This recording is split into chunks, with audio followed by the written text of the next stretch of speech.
ہم تو بارش تیز ہو تو نماز قضا ہو جاتی ہے، ہم تو رات دیر سے شادی سے پہنچے ہیں اور سحری کے وقت ہم گھر آئے ہیں جی، تو اس لیے آج فجر قضا ہو گئی۔ عید کا رش تھا اور گاہک بے تحاشا تھے، عصر کی نماز اس لیے قضا ہو گئی۔ میں نے ٹوٹی کھولی، لائٹ نہیں تھی، پانی نہیں تھا، موٹر خراب تھی، اس لیے نماز قضا ہو گئی۔ ہمارے تو یہ معاملے ہیں، اور وہاں دشمن مقابلے میں کھڑا ہے، 3 دن کی پیاس ہے، خیموں سے تسبیح و تحلیل کی آوازیں آ رہی ہیں۔ فجر کا وقت ہوا تو علی اکبر اذان دے رہے ہیں، کربلا کے صحرا نے وہ اذان سنی۔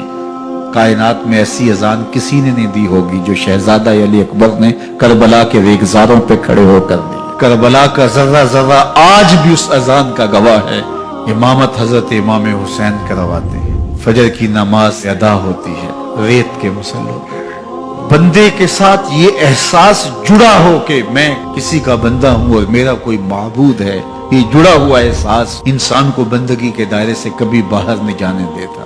تو بدن زخموں سے چور تھا۔ محتاط روایات کے مطابق جب آپ کا پیراہن اتارا گیا 122 سوراخ تیروں کے تھے، 33 زخم تلواروں کے اور 34 گھاؤ نیزوں کے۔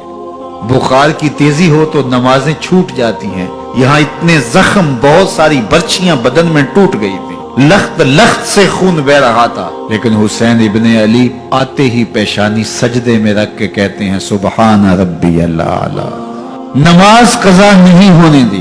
مشکلات، حالات کی تلخیاں، پیاس کی شدت، مخدرات اسلام کے پردے کا خیال، 22,000 کا لشکر مقابل، 71 لاشیں اٹھا کے خیموں تک پہنچا چکے، کلیجہ زخمی، دل زخمی، لیکن وقت نماز کا آیا، بدن لہو لہو ہے، لیکن حسین نے سجدہ قضا نہیں ہونے دیا۔ اللہ اکبر۔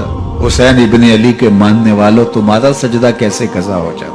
اگر حسین ابن علی کا پیار سینے میں موجود ہے تو پھر سجدہ قضا نہیں ہونا چاہیے۔ اس ویڈیو کو شیئر ضرور کیجئے، ہو سکتا ہے آپ کے ایک شیئر سے یہ بات کسی کے دل میں اتر جائے۔ جزاک اللہ۔ ایک روایت میں آتا ہے جب سحری کا وقت ہوتا ہے، شوہر اٹھتا ہے اور اپنی بیوی کو بھی بیدار کرنے کی کوشش کرتا ہے، اللہ کی بندی اٹھ اور اللہ کے حضور سجدہ ریزی کر لیں۔ وہ رحمتوں کے بٹنے کے لمحے ہیں، دعاؤں کی قبولیت کی گھڑیاں ہیں، انوار اترتے ہیں ان لمحوں میں، رزق بڑھتا ہے ان لمحوں میں۔ تو وہ اٹھتا ہے اور اپنی بیوی کو بھی بیدار کرنے کی کوشش کرتا ہے۔ سارے دن کی تھکی ہوئی خاتون اٹھ نہیں پاتی، تو خیر وہ خود وضو کرنے چلا جاتا ہے، لیکن اس کے دل میں بے چینی ہوتی ہے کہ یہ بھی کبھی اٹھ کے اللہ کے حضور سجدہ ریز ہو جائے تو کیسا اچھا لگے۔ یہ سچی محبت کی علامت ہے۔ خیر اسے خیال آتا ہے اور وہ پانی کا چلو ساتھ لیے آتا ہے اور اپنی بیوی کے چہرے پہ چھڑک دیتا ہے اور خود مصلی بچھا کے نماز پڑھنے لگ جاتا ہے۔ بیوی اٹھتی ہے، دیکھتی ہے میرا شوہر نماز میں ہے، تو اسے بھی خیال آتا ہے، اٹھتی ہے جلدی سے، وضو کرتی ہے، مصلی بچھا کے شوہر کے قریب نماز پڑھنے لگ جاتی ہے۔ ایک طرف شوہر نماز پڑھ رہا ہے، ایک طرف بیوی نماز پڑھ رہی ہے۔ سحری کے لمحے ہیں، ٹھنڈی ٹھنڈی ہوائیں چل رہی ہیں، انوار اور رحمتوں کی برکھا برس رہی ہے، کوئی دیکھ نہیں رہا، ریا کا شائبہ ہی نہیں، دروازے مقفل ہیں، اور کبھی سجدے میں بیوی ہے، کبھی سجدے میں شوہر ہے، کبھی وہ قیام میں ہے اور یہ رکوع میں ہے، کبھی یہ رکوع میں ہے وہ قعدے میں ہے، دونوں سحری کے وقت اللہ کے حضور سجدہ ریز ہے میاں بیوی۔ حدیث پاک میں آتا ہے دونوں کو دیکھ کے رب مسکرا رہا ہوتا ہے، اپنی شان کے مطابق اللہ خوش ہو رہا ہوتا ہے کہ میرا بندہ اور میری دہلیز کی باندی کس طرح میرے حضور سجدہ ریز ہیں۔ اور اگر ان کو پتہ چل جائے نا کہ سجدے میں کتنی رحمتیں اتر رہی ہیں، وہ سجدے سے ساری نہ اٹھائیں۔ 5 گانا نماز کا شعار بنا لو زندگی میں، کبھی قضا نہ ہونے پائے، اور اگر اللہ نصیب کرے تو سحری کے سجدے بھی زندگی میں شامل کر لو۔ دیکھنا زندگی کس طرح ٹینشن فری ہوتی ہے۔ آج ہر بندہ کہتا ہے مشکلیں، اور میاں جس وقت مشکلیں ٹلتی ہیں، جس وقت مصیبتیں زائل ہوتی ہیں، وہ لمحے تو سو کے گزار رہا ہوتا ہے۔ صبح اٹھ کے نمازی بھی ٹکریں مار کے جلدی جلدی صبح کا وقت گزارنے کی کوشش کرتے ہیں میرے جیسے نکمے لوگ، لیکن صاحب نہیں، وہ وقت تھوڑا سا دیجئے، اس وقت میں بیٹھیے اور اللہ کے حضور سجدہ ریزیوں کا مزاج بنائیے۔ نماز میں جو سرور ہے، نماز میں جو لطف ہے اور بندگی کا جو مزہ ہے وہ کہیں اور نہیں ہے۔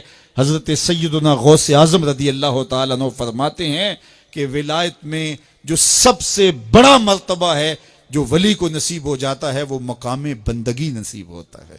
وہ عبودیت کا مقام ہے جو بندے کو نصیب ہوتا ہے، تو یہ بندے کے لیے معراج ہے۔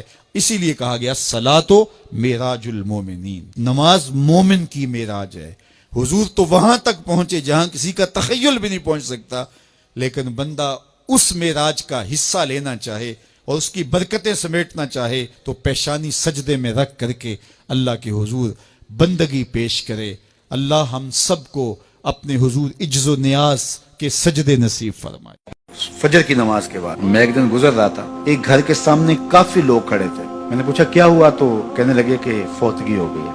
تو میں نے کہا کہ ان کا کوئی بیٹا نظر نہیں آ رہا، کہا تینوں بیٹے تبلیغ پہ گئے ہوئے ہیں۔ میں نے کہا اچھا ماں کی پھر اچانک طبیعت خراب ہوئی ہوگی، کوئی ہارٹ کا مسئلہ بن گیا؟